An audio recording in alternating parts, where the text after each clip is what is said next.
Hello दोस्तों, स्वागत है आपका मेरे यूट्यूब चैनल टेक्निकल ज्ञान में। तो आज हम पढ़ेंगे वो है चालक, कुचालक और अर्धचालक की ऑब्जेक्टिव क्वेश्चन जो पिछले पेपरों में आए हैं। तो उनको हम देखेंगे, समझेंगे। लेकिन उससे पहले यदि आप हमारे चैनल पर पहली बार आए तो चैनल को सब्सक्राइब करें और बेल आइकन को प्रेस करें ताकि आने वाले वीडियो का नोटिफिकेशन आपको सबसे पहले प्राप्त हो, क्योंकि हम ऐसी वीडियो लाते रहते हैं। तो आपके लिए हेल्पफुल रहेगी ये वीडियो। तो आज की वीडियो स्टार्ट करते हैं। तो आपकी स्क्रीन पर पहला क्वेश्चन है कि इंसुलेटर किस पदार्थ के बनाए जाते हैं।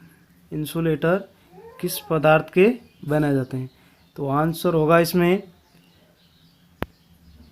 पोर्सलिन। किसके बनाए जाते हैं? पोर्सलिन के इंसुलेटर बनाए जाते हैं। अगला क्वेश्चन है पीवीसी का पूरा नाम क्या है? तो पीवीसी का पूरा नाम है पॉलीविनाइल क्लोराइड। क्या होगा? आंसर ए, पॉलीविनाइल क्लोराइड होगा। नेक्स्ट क्वेश्चन पे चलते हैं। अगला क्वेश्चन है इंसुलेटर के लिए वर्जित ऊर्जा अंतराल का मान कितना होता है? इंसुलेटर के लिए वर्जित ऊर्जा अंतराल का मान कितना होता है? तो इसमें कम नहीं होगा, क्योंकि इंसुलेटर से अपन के वायर बांध के जाते हैं। तो यदि जो वायर है वो पोल के टच में ना आए और उनके बीच में एक स्पेस रहे, ठीक है, और बहुत कम भी नहीं रखेंगे, अधिक भी नहीं होगा, ठीक है। तो उसमें बहुत अधिक रखेंगे ताकि जो वायर है उसमें जाने वाली जो धारा है उससे अपन के पोल और नीचे आने वाले जो ऊर्जा है वो उसमें कंज्यूम नहीं हो, क्योंकि पोल है वो हमारी ज़मीन में गड़ा रहता है और वो उससे अर्थिंग लेके वो जो धारा है वो ज़मीन में प्रवाहित हो सकती है। इसलिए वर्जित ऊर्जा अंतराल का मान अधिक रखा जाता है। नेक्स्ट क्वेश्चन पे चलते हैं। अगला क्वेश्चन है अर्धचालकों के लिए वर्जित ऊर्जा अंतराल का मान कितना होता है? अर्धचालकों के लिए वर्जित ऊर्जा अंतराल का मान कितना होता है? तो ऑप्शन ए है 0.7 electron volt, option B 0.3 electron volt, option C 6 electron volt, option D 1.1 electron volt. तो इसमें राइट आंसर होगा वो होगा आपका डी, कि अर्धचालकों के लिए वर्जित ऊर्जा अंतराल का मान होता है 1.1 इलेक्ट्रॉन वोल्ट। नेक्स्ट क्वेश्चन पे चलते हैं। अगला क्वेश्चन है अर्धचालक पदार्थ बने होते हैं। अर्धचालक पदार्थ किस किस के बने होते हैं? एक तो सिलिकॉन, जर्मेनियम, दोनों के बने होते हैं। तो राइट आंसर क्या होगा इसमें? सी होगा। राइट आंसर क्या होगा इसमें? सी होगा। नेक्स्ट क्वेश्चन पे चलते हैं। अगला क्वेश्चन है निम्न में से किसके लिए वर्जित ऊर्जा अंतराल का मान 0 होता है? निम्न में से किसके लिए वर्जित ऊर्जा अंतराल का मान 0 होता है? तो जर्मेनियम के लिए वर्जित ऊर्जा अंतराल का मान होता है, सिलिकॉन के लिए होता है, पोर्सलिन के लिए होता है, लेकिन लोहा होता है इसके लिए 0 होता है। तो राइट आंसर क्या होगा इसमें? सी, लोहा है उसके लिए वर्जित ऊर्जा अंतराल का मान क्या होता है? 0 होता है। नेक्स्ट क्वेश्चन पे चलते हैं। अगला क्वेश्चन है निम्न में से अर्धचालक कौन सा है? तो अर्धचालक कौन सा है? तांबा अर्धचालक नहीं है, लोहा नहीं है, तो जर्मेनियम क्या है? अर्धचालक क्या है? तो राइट आंसर क्या होगा इसमें? सी, जर्मेनियम क्या है? एक अर्धचालक है। नेक्स्ट क्वेश्चन पे चलते हैं। अगला क्वेश्चन है सिलिकॉन अर्धचालक के लिए, सिलिकॉन अर्धचालक के लिए, अब देखो इसमें अर्धचालक के लिए वर्जित ऊर्जा अंतराल का मान होगा, लेकिन इसमें वर्जित ऊर्जा अंतराल नहीं है, यहाँ पे है रोधी का वैभव। सिलिकॉन अर्धचालक के लिए रोधी का वैभव का मान कितना होगा? सिलिकॉन अर्धचालक के लिए रोधी का वैभव का मान कितना होगा? इसमें नहीं है।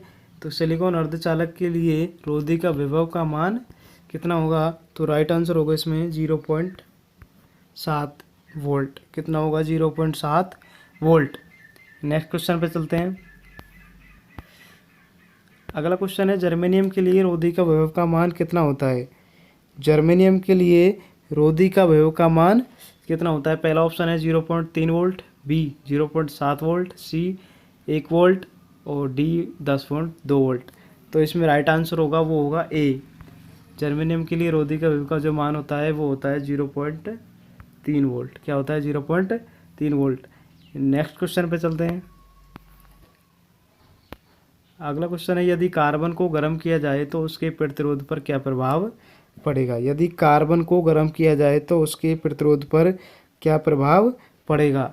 देखो, कार्बन का जो ताप गुणांक होता है वो ऋणात्मक होता है। यदि उसको गर्म करेंगे तो उसका जो प्रतिरोध है वो क्या होगा, घटता जाएगा। क्या होगा, घटता जाएगा। तो राइट आंसर क्या होगा इसमें, बी होगा। क्या होगा, बी। अगले क्वेश्चन पे चलते हैं। अगला क्वेश्चन है, किस पदार्थ में मुक्त इलेक्ट्रॉन की संख्या अधिक होती है। आपको पता है जिस पदार्थ में मुक्त इलेक्ट्रॉन की संख्या अधिक होती है वो चालक की तरह कार्य करता है, मतलब जिसमें से धारा प्रवाहित हो सकती है, अपने का करंट है आई वो प्रवाहित हो सकता है। तो वो है किस पदार्थ में मुक्त इलेक्ट्रॉन की संख्या अधिक होती है। तो आपको आंसर क्या होगा इसमें, ए। क्या होगा, ए। कंडक्टर में मुक्त इलेक्ट्रॉन की संख्या अधिक होती है। कंडक्टर मीन्स चालक होता है, ठीक है। तो इसमें मुक्त इलेक्ट्रॉन की संख्या अधिक होती है। अगले क्वेश्चन पे चलते हैं। अगला क्वेश्चन है, यदि चालक को गर्म किया जाए तो उसकी विशिष्ट प्रतिरोध पर क्या प्रभाव पड़ेगा। यदि चालक को गर्म किया जाए तो उसकी विशिष्ट प्रतिरोधकता पर क्या प्रभाव पड़ेगा। ए स्थिर रहेगा, बी बढ़ेगा, सी घटेगा और डी सभी होंगे। तो राइट आंसर क्या होगा इसमें, यदि चालक को गर्म किया जाए तो उसकी विशिष्ट प्रतिरोधक है वो बढ़ेगा। क्या होगा, बढ़ेगा। क्या होगा, बढ़ेगा। अगले क्वेश्चन पे चलते हैं।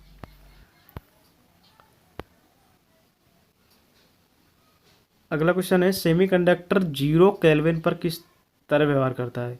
तो जो सेमीकंडक्टर होता है अपन का अर्धचालक, वो 0 केल्विन पर अर्धचालक 0 केल्विन पर किस